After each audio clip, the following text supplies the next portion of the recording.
All right, everybody. Thank you all for tuning in back to the Sprout podcast.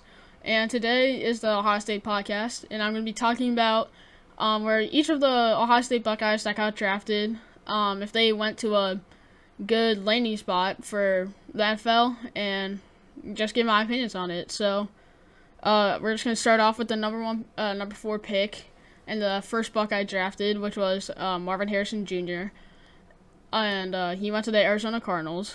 And I think this is a pretty good place for him to land at. He has a Heisman-winning quarterback. He has struggled recently, but towards the end of last season, I think he started improving a lot. And Cardinals actually beat the Eagles and some other notable wins, so that was good to see if you're a Cardinals fan. And I think, he's ready to go to work with Kyler Murray. And I think since they don't really have a ton of wide receivers right now, he's going to get a lot of touches, get a lot of playing time.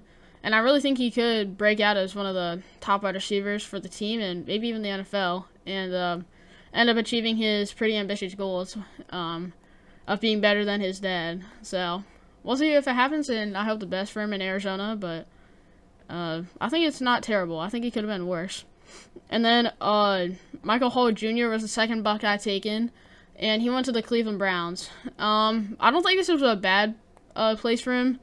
Because the Browns D line is really solid, and he'll be able to learn around really talented guys like Michael Hall or Myles Garrett, and just a bunch of really good people on that solid defensive line. And I think over the years, because of that, he'll be able to, turn into a really great D lineman and make that D line even more dangerous, which it could be scary.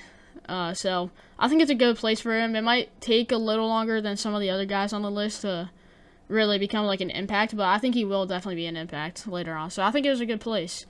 And then the next guy drafted from Ohio State was Cade Stover, and he went to the Houston Texans. This has got to be my favorite landing spot out of any of the guys on the list.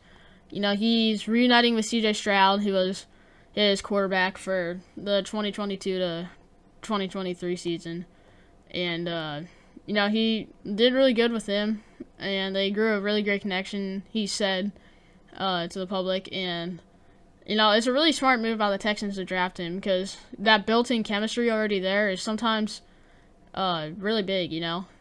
Chemistry is, especially in sports, is really huge, and having that chemistry already going into the NFL is really nice for Stover, and just having a guy he knows already is great friends with, that's going to be huge for him.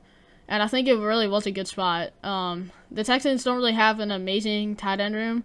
They have Dalton Schultz, but he seems more of like a receiver type guy, and not as like strong and physical as Cade Stover, which I think is really gonna help Stover out, and maybe he'll break out this year. And like I said, the chemistry with C.J. Stroud is gonna be really tough to beat. So I think it's got to be the best place for Cade Stover to go to.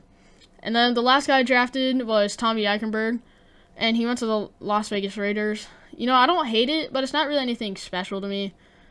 He should get a decent amount of playing time, since the Raiders linebacker room's kind of iffy. They don't really have like a really good guy there. I think if he's able to just stay on track and keep getting better and perform well, then he might be a breakout linebacker, and I think that's why it's not a terrible spot for him to go. There could be some better places to go to, but overall, I think the Raiders got a really good pick, and I think Eichenberg should be able to thrive and really become a good linebacker in the NFL. So overall, I don't really think there's necessarily a terrible place that a Buckeye went. Some could have been better, some could have been, perfect, or some were perfect in my opinion, but overall I think it was really good, and I think the Buckeyes are going to really succeed in the NFL next year, so looking forward to see that. So thank you all for watching. I'll see you guys in the next one.